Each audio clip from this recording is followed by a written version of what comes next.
চাষের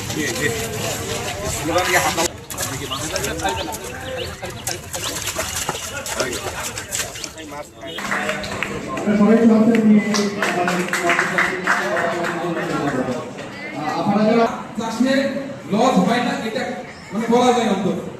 মাছটাকে খাবার না দিলেও বেঁচে থাকে এবং মাছটা মারা গেলেও খাওয়া যায়। অন্য কোনো প্রাণীতে এবং জগতের যে সমস্ত প্রাণী আছে সবগুলোকে কিন্তু হালাল করা আছে।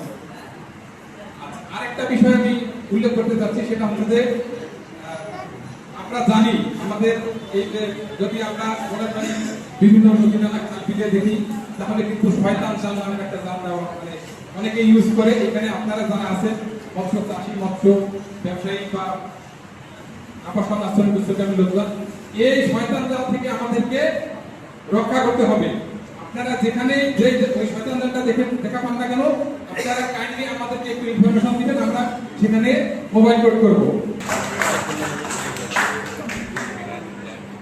মৎস্য কর্মকর্তাদের সঙ্গে যোগাযোগ করে বিভিন্ন বই পুস্তক পড়ার পরে যে নিয়মগুলি, এই নিয়মগুলি যদি আমরা মানতে পারি তাহলে মৎস্য চাষে কোনো সমস্যা হবে না, এখানে কোনো ঘাটতি হবে না।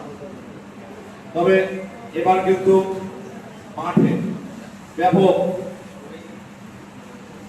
দেশি মাছ দেখা যায়, কিন্তু এই দেশি মাছগুলি ক্ষতি করার জন্য আর এক দেশি পেরেছে শয়তানরা।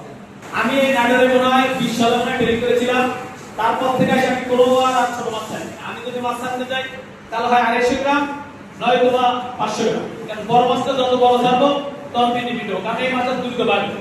আর যেটা পোনা করবো এটা কিন্তু বাড়বে না। পোনা চাষের জন্য আলাদা প্রজেক্ট করতে হবে।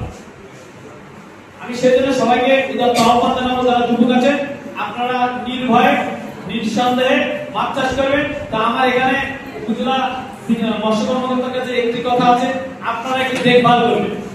আপনাদের দেখভালের কাছেই আমাদের আসলে এটা উজ্জীবিত হবে বলে আমি আশা করি। আমাদের বাঙালি সংস্কৃতির সাথে কিন্তু মাছের একটা সুসম্পর্ক রয়েছে।